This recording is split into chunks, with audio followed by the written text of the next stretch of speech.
Before we get started, I have a quick favor. I've been self-funding the Finding Genius podcast for 5 years now. I've done over 3,000 episodes. And as you can see on YouTube, we're up over 1 million views on the channel, which is fantastic. The next thing I really want to push on is to get up to 10,000 subscribers. Because once we do, we'll be able to put a donate button and we'll be able to solicit donations to help keep the podcast running and to also get the Finding Genius Foundation moving along. We have a big project studying anxiety, depression, and PTSD and working on a product to help people overcome these problems because I've seen them explode recently after the last 2 years of the whole virus situation. So if you would, please subscribe to the podcast. That would help us tremendously. Give us a thumbs up and check in the description for Buy Me a Coffee. It's about $5. If you could buy me a coffee, I'd really appreciate it. It would help keep the channel going, and I love coffee. Thank you. My name is Wes O'Donnell, and I'm extremely excited to be on the Finding Genius podcast. I'm a veteran of both the U.S. Army and the U.S. Air Force, a Miltech analyst, and a recovering journalist.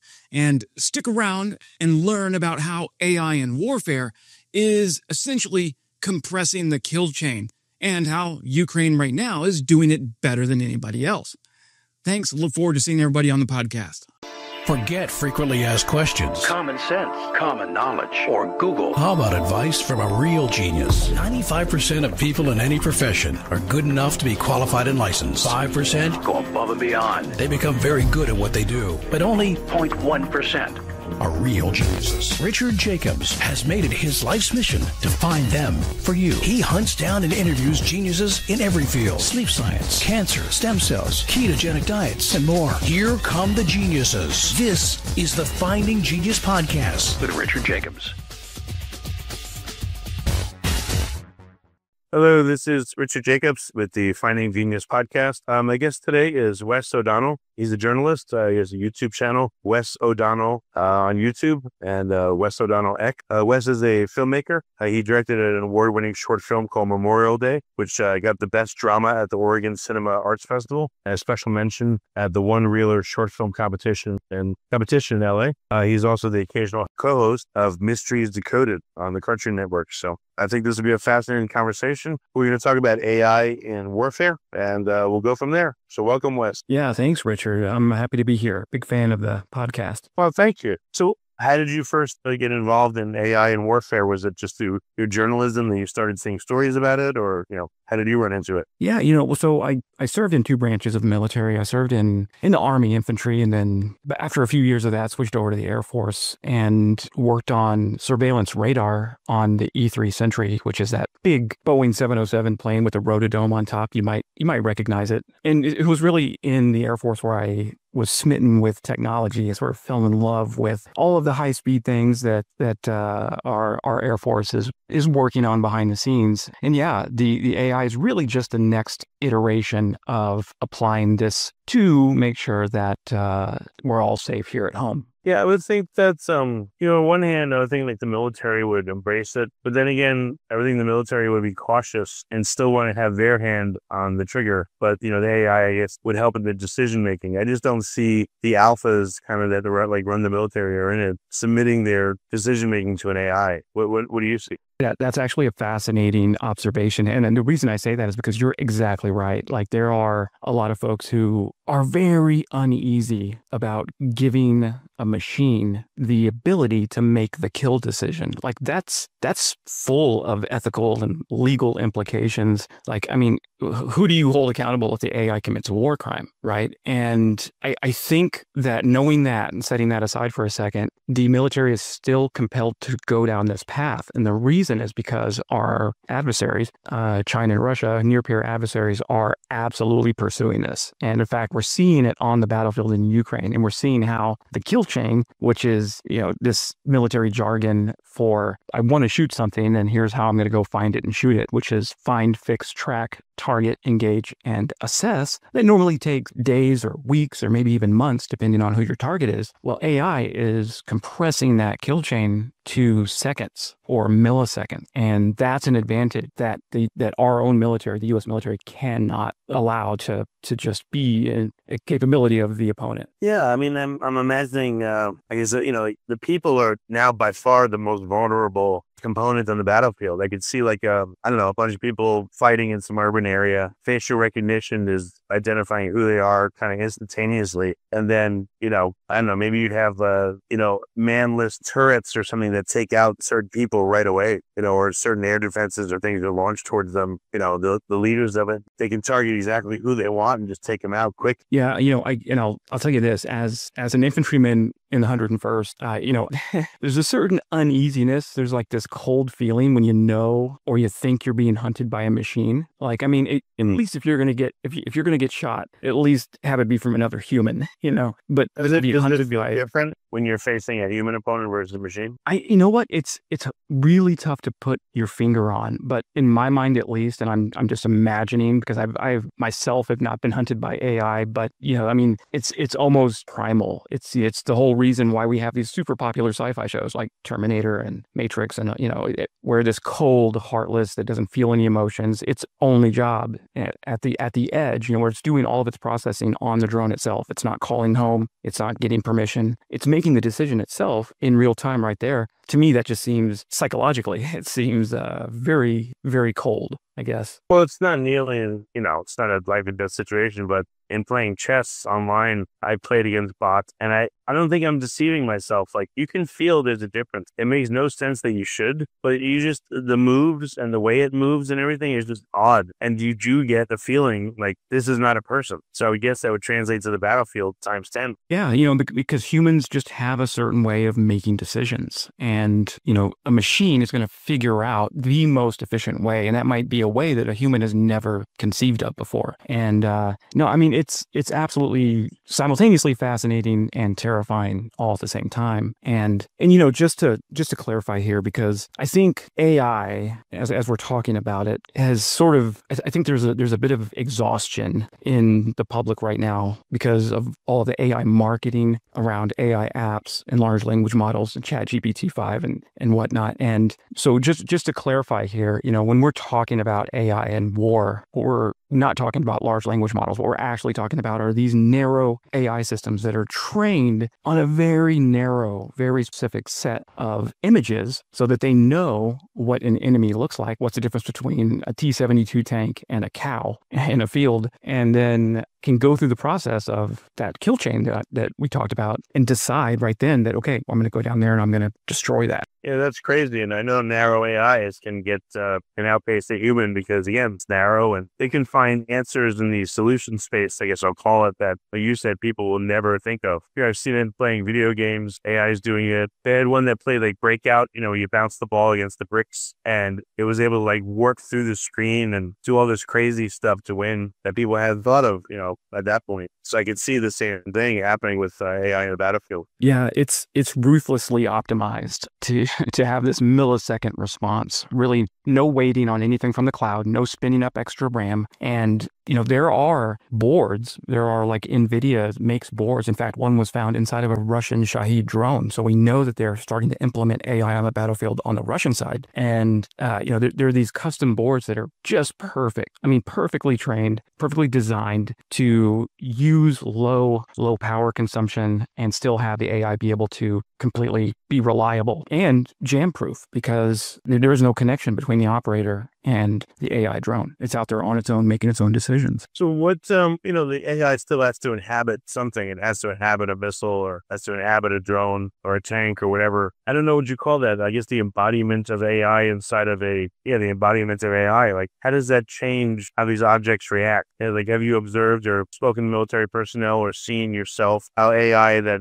is running a drone makes it act differently than otherwise? Yeah. So I've sort of done a deep dive into some of the research scientists. I've interviewed quite a few of these guys who are working on training the AI on a large server and then compressing it down into a drone-sized edge computing device like a drone, or in Ukraine's case, they have these Sky Sentinel turrets, which on their own, they'll shoot down a Shahed drone without any input from humans. And the process itself is fascinating because the AI on the drone itself has to know, it has to be trained, and it has to know what its target looks like. And so what you have is all of these good images and bad images and pixelated images and videos videos from open sources on YouTube, any GoPro footage that somebody picked up in Russia or in the Donbass or in eastern Ukraine, thermal, infrared, radar. You take all of this stuff and you feed it into the AI's training data. And humans then, and we're talking sometimes dozens, sometimes hundreds of humans, digital laborers, have to go in there and outline every tank, every truck, every trench, every sheep that wanders into the frame. And then they start training the AI by example with this supervised learning. And they say, okay, this blob over here is a T-72, and this is a burnt out BMP over here, and ignore the cow. And then they hold back some of these images for validation to test the AI to make sure that it's actually able to, at almost 100% accuracy, constantly target the right thing. So maybe you might have a narrow AI whose only job is to go out and hunt Russian T-72 tank. And the challenge is that Russian T-72s look very much like Ukrainian T-72s. So, you know, there's a lot of nuance in there. And then after they've trained this...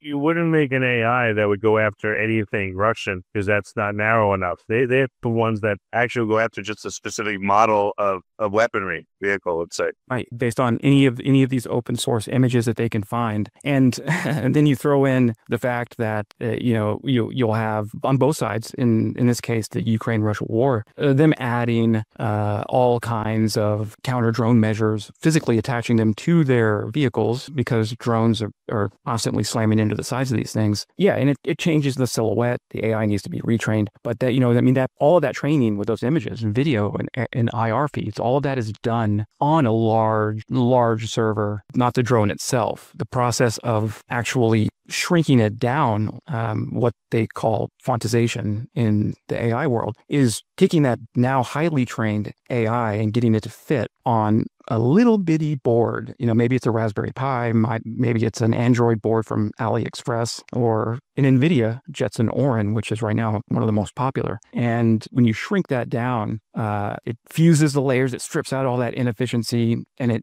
gives you this streamlined GPU-ready AI on the drone that can run in real time without the cloud and really go out there and just make the kill decision. I mean, you've seen these in action on footage or even live? Like how effective are drones that are programmed in this way? I have seen some footage from Ukraine. I have a contact over there who really got me deep into this AI and warfare after I published the YouTube video on the Sky Sentinel, which is their AI-driven defensive turret system that shoots down Shaheeds around Kyiv.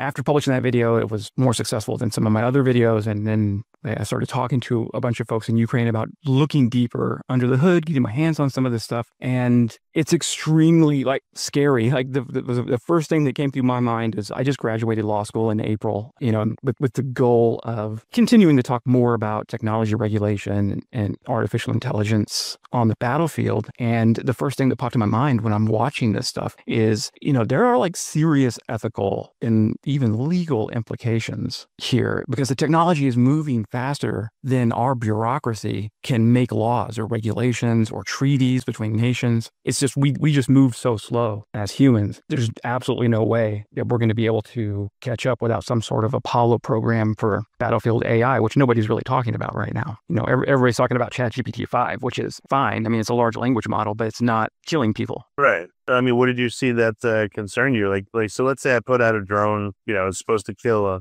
certain tank, and it somehow blows up civilians in a pickup truck or something. Who's responsible? Or because it's in war, no one's responsible. Or is the operator responsible? Is the programmer responsible? It kind of sounds like with autonomous vehicles, same thing. A lot of the same issues would come. Yeah. To your point, I saw a test in Western Ukraine with an edge AI that was trained on T-72s that was sent up, and it was, of course, like a burnt out. It was like a test. It was just one of the ones they had towed into this test range, and it was still identifiable as a T-72, and it was a demonstration of the ability of the AI to recognize it and then dive bomb itself into it. And the speed that it did it, it was in the air, and the next second it's already diving in there, and it's already sort of performing a suicide run into the T-72.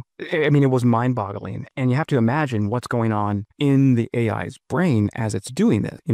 It's looking through all of its images, it's looking through its training data, it's remembering, hey, this is a T-72, I need to go fly myself into this and blow up. And so we're talking milliseconds. It's sending a query to its decision engine for a yes kill or no, don't kill this vehicle order. And, the machine's confidence is high. It issues the kill order to itself. It transmits its geolocation via Link 16 for damage assessment drones to find and look and see how successful it was later. And then the drone dives right into that structural weak point that it's been trained on that T-72 or on that Russian tank. And it, of course, it incinerated itself when it did that. And it was just my brain couldn't follow that path at the speed that it had already done it. It just happened. It's 6 milliseconds. I mean, it was incredibly fast. And so that's, for me, I'm definitely pro-Ukraine. I've been writing and making videos about Ukraine for quite a while. And I think them using this technology is absolutely essential because they're facing an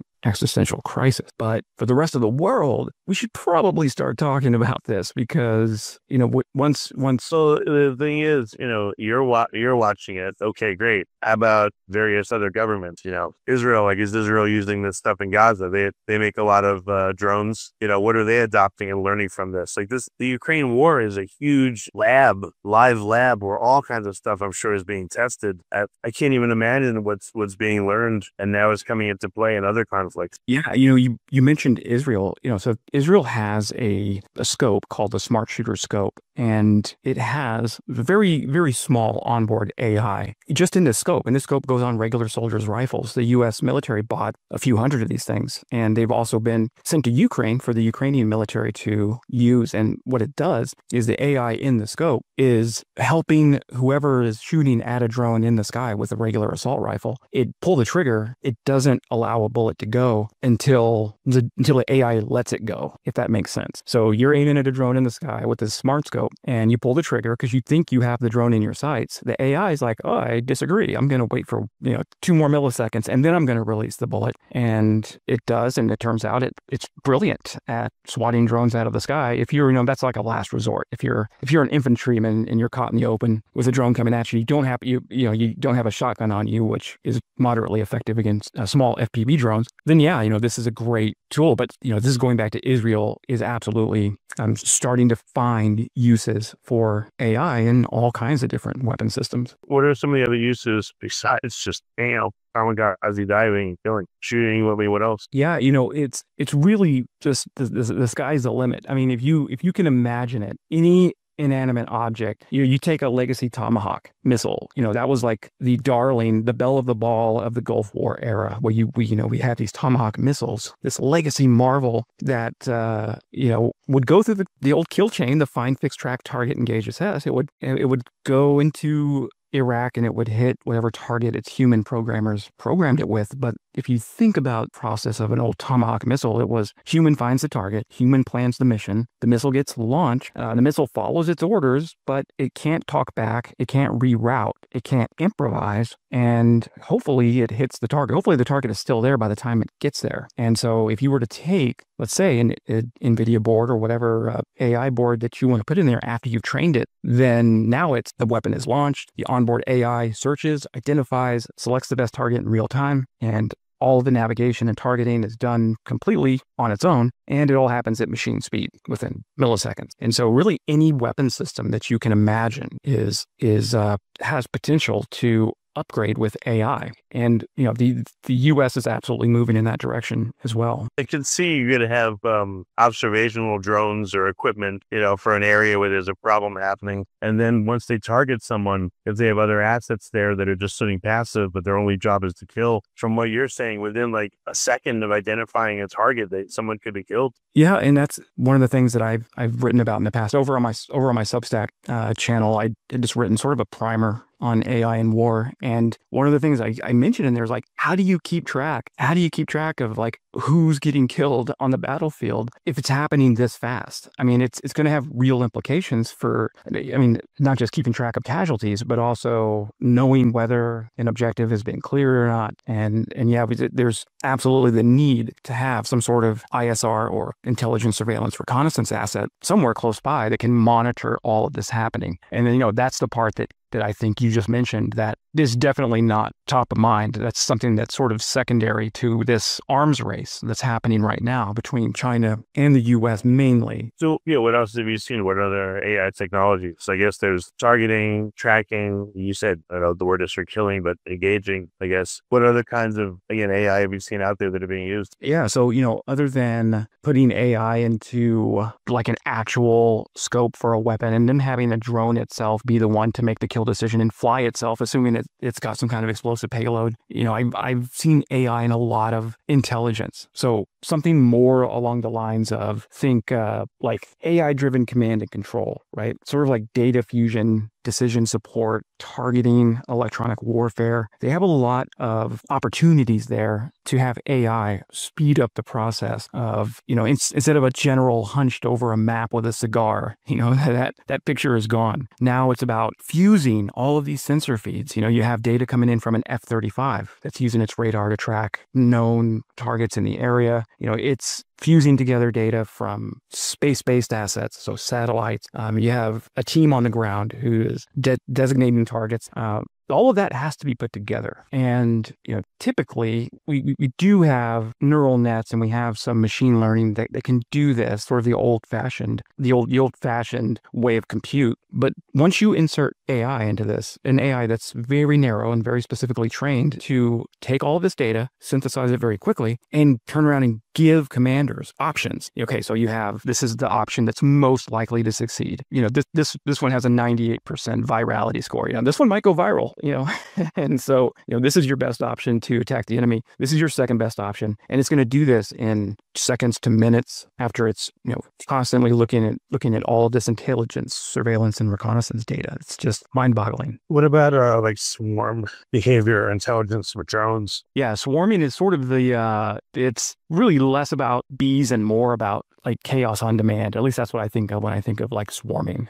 So when we think about that, we're thinking about dozens or hundreds of drones or uncrewed ground vehicles or boats that are able to coordinate as a team and sort of overwhelm defenses, spread confusion, and generally like make life miserable for anybody with a radar. And so having these military AIs on each of these drones talking to each other and coordinating among each other, like that's the next evolution of AI in war, at least in my mind, because that's, we were talking about this stuff is scary. That's like really, really scary. That's like the next level of scary is to have these just, well, I guess it's the same primal psychological reason why you accidentally stumble on a beehive and, now you're being chased by a swarm of bees because, one is absolutely going to hurt. But when you have them talking to each other or communicating with each other and correcting their own flight path and coming up with the best way to carry out its mission, whatever its mission happens to be, it just, to me, that seems like, I guess maybe it's scary because there's like no defense that I can think about how to counteract that, right? You can't bluff electronic. AI now is not there yet, but the robot dog from Boston Dynamics. Have you seen it? Well, imagine it was just like a robot dog where it just, had an apparatus where it would bite you. So imagine like a pack of them, 5 of them around you,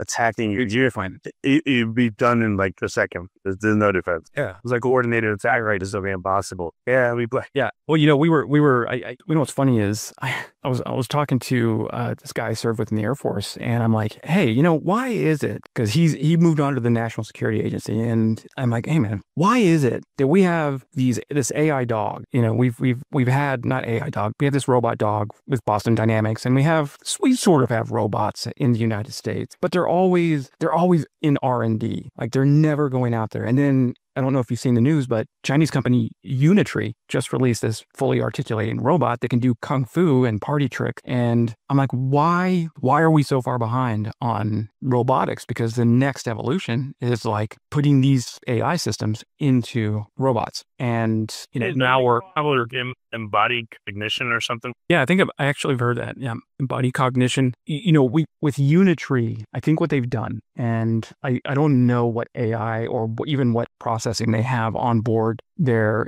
newest robot, their like human-shaped robot. I believe It's an NVIDIA Jetson, the same AI board that was on the Shahed drone that the Ukraine shot down from Russia and then dismantled it and noticed that it's got onboard AI. But the fact that China is willing to iterate in public, so they're willing to release a product in public and then take notes on it and iterate on it and improve on it, while our robotics are sort of stuck in R&D perpetually, is really the takeaway from this conversation I was having with this with my buddy in the NSA. And so, ideally, one day humans will stay home, and if we need to go to war, we'll just send our robots out to fight their robots. Yeah, but I guess this gets into the topic of the different kinds of drones too. So I would guess there's reconnaissance modified ones that are specialists in that. There's like kamikaze ones. There's defense ones. Let's say, I don't know, a power plant or like some water treatment plant. You would want to have a bunch of defense drones in and around it in case they get attacked. So yes, there's all these different kinds. Like, what am I missing? Any kinds that you've seen? Other ones, again, besides reconnaissance and. Yeah, well, this goes sort of in line with the Sky Sentinel that United 24 was running. It was sort of a fundraising they were running at $100,000 per AI turret. They were trying to surround Kyiv with 10 of these things. So $1 million is what they were trying to raise for 10 of these turrets. You put a turret with a 50 caliber machine gun that on its own engages. You don't need to have a person sitting there controlling it and doing the manual targeting. It's using its own onboard AI to recognize a Shahed drone and then pull the trigger and shoot it down. Having this sort of counter AI and this electronic warfare, I think there's absolutely uses there for not just sort of the AI driven command and control, which I mentioned, and this counter AI or this defensive AI to sort of get in the way of these incoming enemies AI. But I'm just counting how many times we're saying AI in this podcast. There seems to be quite a few. But then there's information warfare, right? There's AI powered influence operations, AI powered deep fakes or botnets.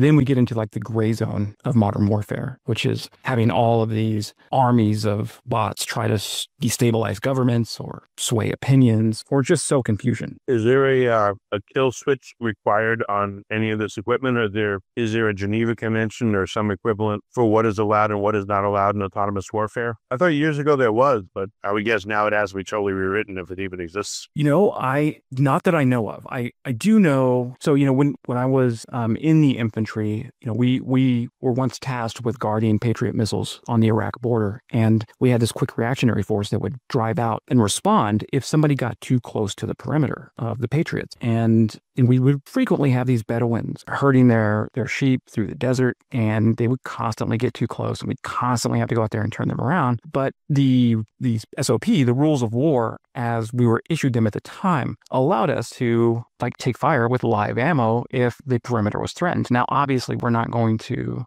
fire on a shepherd and his flock and his kid who happened to be with him. But had there been an AI following the rules of war in that spot instead of us, it would have executed its programming completely within the standard operating procedure. And it would have, in my mind, at least committed a war crime. And so, I think there absolutely needs to be a discussion, not just about, and I don't want to say how to regulate this. It absolutely needs to be regulated, understanding that our enemies are also working on the same thing at the same time. But how do we do it more quickly? Because I think that's where we're failing. We need to be able to have the bureaucracy move at speed that the technology is advancing. Otherwise, we're just not going to have a legal framework to control this. Well, you certainly don't want a kill drone deployed with no ability to stop it. Yeah, and I don't know of any kill switch to my knowledge of any of the things that I've seen. Now, I'm sure the United States has a couple of AI stuff, the Loyal Wingman program. They have some 6th generation jets with some AI implementation. I guarantee the U.S. is very kill switchy, if you will. Just knowing the military within them in there for 10 years. Yeah. Now, I don't know. I can't say that for China. I can't say that for Russia. Although I think Russia is a lot further behind places like the United States and Israel, and even Ukraine when it comes to AI and war. And that's simply because the sanctions have made it somewhat difficult to get their hands on some of these more advanced AI boards. Oh, yeah. Bad actors, they would only do it, I guess, for practical reasons where it couldn't be turned against them. But other than that, why would they care?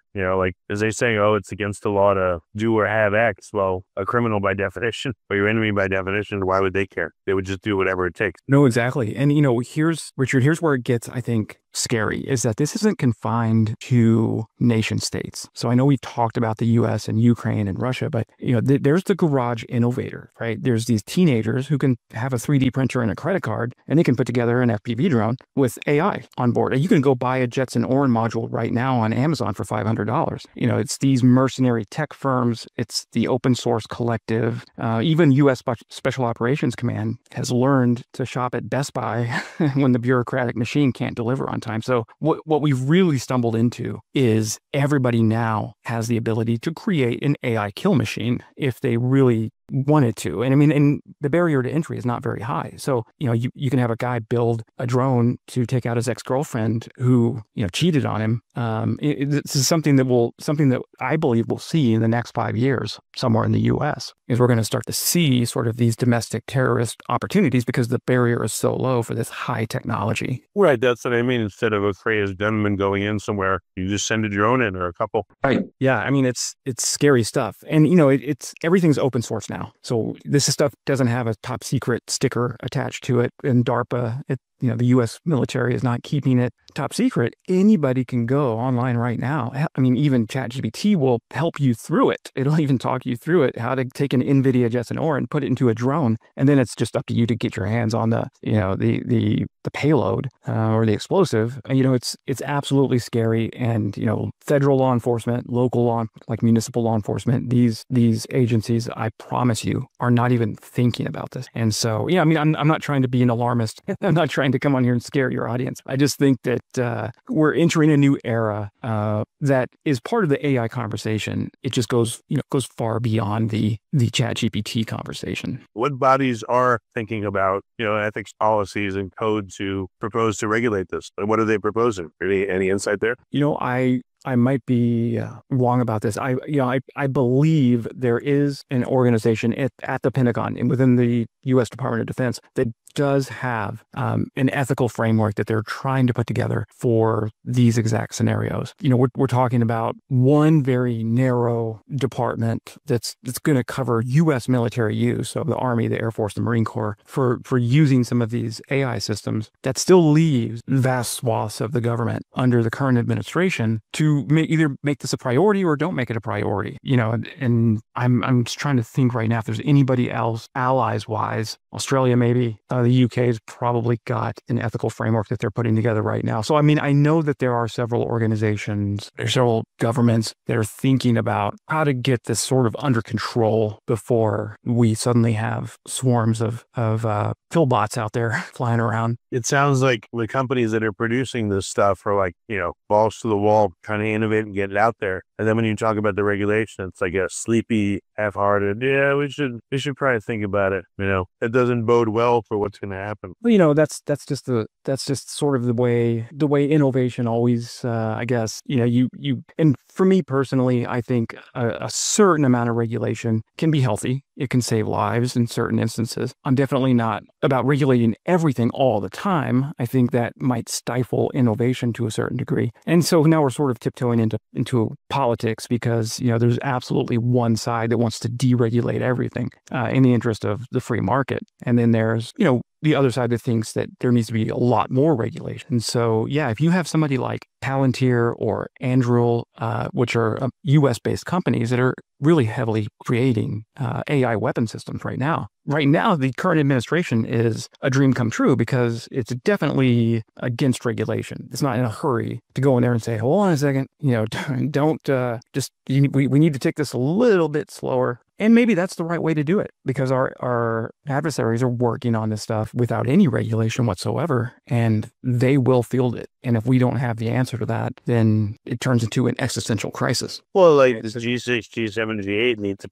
I don't know what body would be powerful enough, but, NATO, UN, whatever. There needs to be a grand convention on what to do and set out frameworks right away. It doesn't mean obviously that certain nations will adhere to it, but at least if they don't, there's a framework in place where they could, be shunned by the rest of the world, sanctioned, whatever it may be. But having nothing, what good is that going to do? Well, I'm absolutely less versed on the policy side at the moment, but what I will tell you is this: it's very much I've heard AI likened to nuclear weapons, and it's something that I think yes, we need to have an international framework. I think it's sort of like the Treaty of Non-Proliferation to be able to put something together where all nations can agree.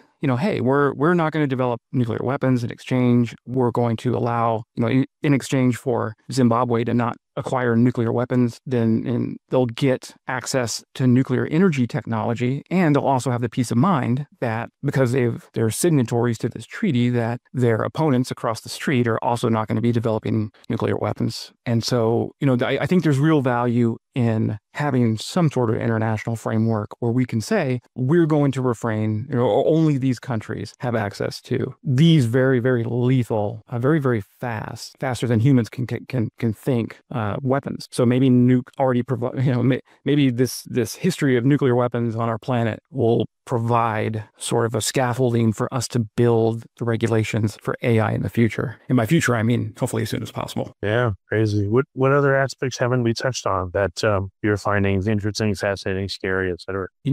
Ultimately, I'm just thinking of really making sure that people know the difference between, the AI marketing hype that we're all sort of bombarded with constantly in our everyday lives, and the actual machine learning and the neural networks and the way that these algorithms essentially are able to process this data at the speed that we're seeing it at. It's scary from a certain aspect, but it's also, if you look at the way, it's also inspiring if you look at the way that somebody like Ukraine is using it for a number of different things, not just Sky Sentinel, but they do have an acoustic sensor run by AI using nothing but smartphones, using an iPhone 14 Pro spread out around the country and listening. They can use the AI to tell the difference between something like a Shahid drone, which sounds like a flying lawnmower, and somebody's tractor who's farming 2 kilometers away, and can process all this information and feed it into an AI that knows, based on what direction the sound is coming from, when an incoming threat of drones from Russia is about to strike a particular area, power plant or Eve or some other village. So, there's definitely good sides. There are positives in Ukraine's case to the way they're using it for defense. Yeah, crazy. So are you going to be doing a book on this, or what's the goal of all your reporting on it and work in the field? Yeah, that's a great question. I'm actually going to build my own AI process here. I'm learning everything I can about it, taking classes at Vanderbilt right now as I prepare to take the bar exam and sort of get into the regulatory side of it after law school here. But, for me, I love covering military technology and the Ukraine war primarily. That's what I cover on my Medium and my Substack and now on YouTube. And I think there's an appetite for people who want to know more about how modern warfare is changing. And I will tell you this, I honestly believe that right now we're seeing this tech advance so fast. It's a very unique time to be alive, that we're living right now. It's almost like this technology is like the invention of the aircraft carrier that completely changed between World War I and World War II, the way we fight wars. And so the more I can talk about it, the more I can at least get people excited to look into it themselves, then I feel like my job is done. It's funny. I've seen YouTube channels that like Caspian Report, other ones that talk about, again, various conflicts, but I don't know, maybe I don't look for them, but I rarely see anyone that looks at conflicts from like a technology perspective. Like, again, Ukraine-Russia war, like, are there any channels that look at it strictly from what technology both sides are using and how's that affecting the battle? That's a great question. I haven't come across any who are really focused on military technology specifically. I've definitely seen a lot of international relations channels, like Task and Purpose is one of my favorites, and Chris Cappy. There's a lot of great channels out there. I just started my YouTube channel. Oh, it's actually this month last year. So it's been a full year now. When I started my YouTube channel, I had 200 subscribers, and we've gotten up to 90,000 in just a year. And that tells me that there's definitely an appetite or a hunger for this information out there, at least in the YouTube space. And so, I'll keep talking about it as long long as people keep showing up to listen to the smut I peddle on YouTube. Well, very good. So where can people find you on YouTube? Let's just reiterate. And where else can they find you, Wes? Sure. Yeah. So I just use my own name on both Medium and Substack. And in fact, if you were to go to wesodonnell.com, I've turned my website into my Substack page. So that's actually one and the same. My website is the same as my Substack newsletter. And on YouTube, yeah, just Wes O'Donnell.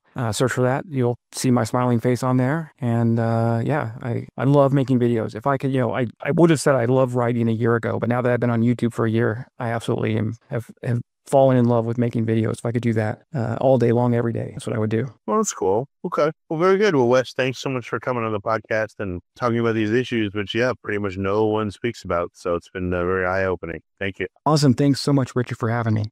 If you like this podcast, please click the link in the description to subscribe and review us on iTunes.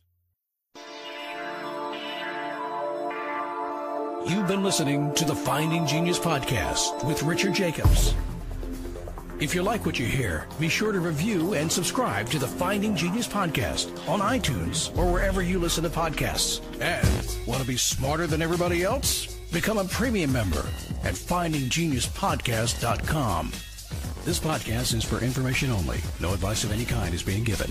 Any action you take or don't take as a result of listening is your sole responsibility. Consult professionals when advice is needed.